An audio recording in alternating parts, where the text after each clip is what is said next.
veux partager quelque chose avec vous aujourd'hui que j'ai réalisé plus tôt.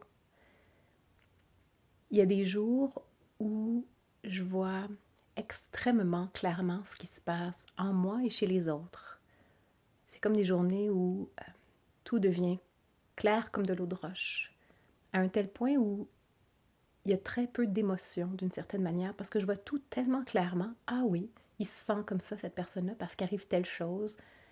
Je me sens comme ça, où il arrive sans moi, parce que ça, c'est là. Puis il y a comme une telle clarté qu'il n'y a même plus vraiment d'émotions qui sont évoquées. Je suis dans un état de très grande paix.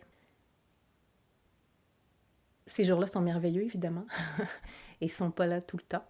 Probablement que s'ils étaient là tout le temps, je serais dans une première phase, les bouddhistes appelleraient ça une première phase d'illumination, mais bon, cet état-là n'est pas constant.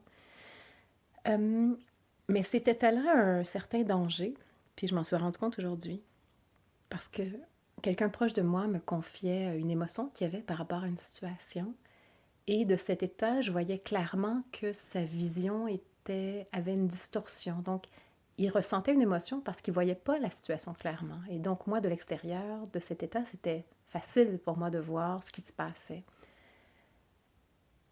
Et j'ai donc partagé cette nouvelle perspective avec cette personne-là.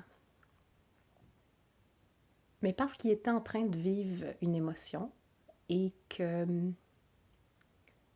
j'ai partagé cette nouvelle perspective de manière complètement détachée, on pourrait peut-être même dire de manière froide, ça n'a pas été facile à accueillir pour l'autre.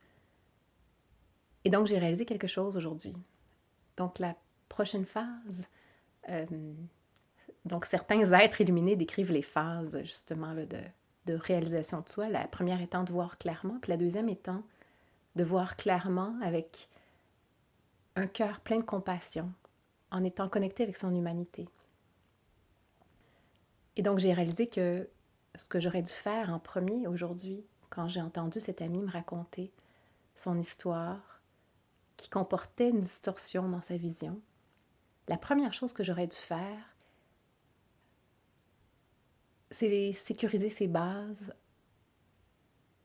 en faisant en sorte qu'il se sente aimé, compris, accueilli. Puis ensuite, probablement que ça aurait été plus facile d'accueillir ma nouvelle vision. Donc probablement que la prochaine fois que cette situation-là va se présenter, je vais m'assurer de commencer ma phrase, ce que je veux partager avec cette personne-là, en disant à quel point je l'aime, à quel point je la comprends, à quel point j'ai déjà vécu une situation similaire. Puis une fois que j'aurai senti que l'autre, il y a une certaine ouverture, une décontraction, là, je pourrai partager cette nouvelle perspective qui va pouvoir l'aider à transformer l'émotion qu'il sent s'il est assez ouvert pour considérer cette nouvelle perspective. Donc, c'est ce que j'ai appris aujourd'hui. Finalement, de faire attention pour moi. Et peut-être pour vous qui vous retrouvez des fois dans ces situations-là, la méditation, justement, c'est ce que ça fait. Ça amène ces états-là un peu altérés de conscience. Dans ce cas-ci, d'une grande, grande clarté mentale par rapport à ce qui se passe et peu d'émotions, à part une grande paix. De toujours rester connecté sur la compassion, l'humanité, pour avoir un effet bénéfique sur le monde autour de nous, parce que de cet état détaché et froid, le monde autour de nous peut moins bien nous recevoir. C'est vraiment avec une tête claire et connectée avec le cœur que les autres autour de nous peuvent recevoir ce qu'on a à dire avec le moins de résistance possible. Voilà ce que je voulais partager avec vous aujourd'hui. À la prochaine.